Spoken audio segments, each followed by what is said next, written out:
Now, as I work with dealt with a lot of independent bands and do the scene a lot, and I know you guys, you put in a lot of work, you hardly get anything, and the independent scene is very, very super hard right now. If you guys could change any changes to make it better for you guys, is there any ideas you guys would have out there that could help independent bands get more notice, more radio play, and stuff like that? Well, I know it would help with the live scene. Well, I'm not telling people how to vote, but don't vote for Whitmer. But vote whoever you want. Anyway, sorry, we just got kicked off the air, didn't we? Anyway, no, I'm just saying the live scene right now is a mess, and no matter where you stand on the issue, the bottom line is we're all in the same position right now. Live shows are sparse. Fortunately, God's been good to us, and like I said, 3 weeks in, we played our first show. We're playing our second show a week from today, and it's just something that we're gonna have to deal with until all of the stuff passes over. As far as what was the other part you had asked about?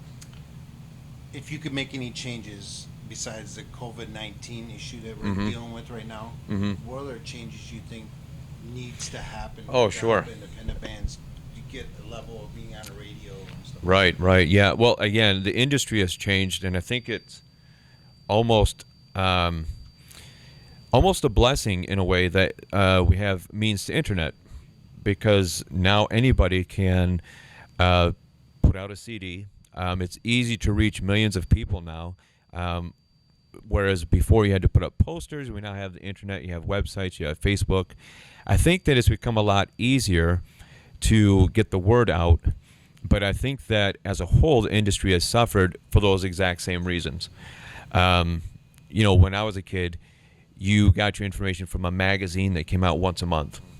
And when you wanted to hear a new song by your favorite artist, you had to wait until either the single hit the radio or the record hit the record store. There was no cheating, there was no getting advance copies, and you had to buy the record. And I think that with downloading, especially illegal downloading, that pretty much gutted the music industry. People in the music industry work very hard. Bands work hard, managers work hard, people at the record labels work hard. And for some people to come along and take that music for free is essentially stealing. And you're not only stealing money, you're stealing somebody's livelihood. So I would say that there should have been restrictions and boundaries put in place a long time ago once the internet started to really take off. And I think the music industry would be in a whole lot better place than what it is right now. I totally agree with that. I've seen a drastic change. Artists good artists used to sell, million, double platinum, 2 million copies, and they don't anymore because of the reasons Rob just stated. And I think that's why, we go to concerts nowadays and all tickets are like, just crazy. I mean, $200, $300. It's just, that's how the artists are compensating for lack of album sales, if there was a such thing anymore as album sales. It has its advantages and disadvantages. I kind of look at both sides of it. And, with the internet, it takes the work out of, those struggling bands, or they had to put up the flyers on the telephone poles throughout the city, night before a gig. We've all done that before. It kind of just... It's disenchanting. Do you think the old school way of putting the flyers out there like you guys used to do, you think it was better to get more fans to your show, or do you think the internet is better now? I like the way we did it back in the day, like pre-internet days, to be honest with you. We were more involved, and we put forth the work. Not that people nowadays don't put forth the work, but it's just, I think it got us all closer. There was a bond between that, the guys in the band when, okay, you take this street and then me and Bobby are going to meet you over here on this corner. And, it was just, that's how it was. And that's all we knew. Yeah, I agree. I mean, it's something I do miss is the flyers and the telephone poles going down the street. Yeah, that was a great part of just being in a band. Period. And when it comes to any independent band, one thing I would personally like to see changed when all this mess is lifted is the whole pay to play garbage going out the window. The whole, you know how you guys sell your own tickets to get even just to go play someplace, and that's got to go. No. It used to not be like that, and it was great. Yeah. That's just. And when it comes to like the internet, I think it's good for getting the name out there. You can get it out there faster. But the problem I see with it is, even though you may have a high internet following, the actual physical following may not be that high at your shows. I've seen that in a band that I was in years ago. I had several thousand followers on Facebook and Twitter and wherever else in a band that I had, and we'd have 50 people come to a show, if that. I think the internet. It's good, but it's good, but it also kills a lot of things. Yeah. I got nothing. I'll just add something real quick. If there's anything that I would like to see changed or added, these podcasts that you're doing, these are great. A lot of great bands don't get noticed, especially nowadays. I mean, aside from COVID, the pay to play. These young bands, they just want to play. That's all they want to do. That's all we want to do. And some are really, really good. They're like those hidden treasures, and they don't get showcased enough. So I wish that some of the smaller clubs in bigger cities, like Grand Rapids, would offer, local spotlight Friday nights or something like that. You know what I mean? Right. And I know they do, but it's just it's really hard to get in. You got to wait. But something like that to kind of showcase, the bands out of the basements and out of the garages and suburbia, Rockford, that nobody knows about, and we got some great material, and we can't wait to unleash it to the masses. So, people got to hear this stuff. It's that good. Absolutely. Nope. Yeah, I've been doing this for about 7 years now, and when I first started, I met a lot of bands, and I wasn't sure how they perceived me doing what I do. Going to their shows, filming them with their permission, and putting them on Facebook. And then doing the interview thing, because there's, like you said, there's so many independent bands that are just lost. And the music's phenomenal. And I've been blessed to meet not bands just from Grand Rapids, but I've been blessed to meet people from different states.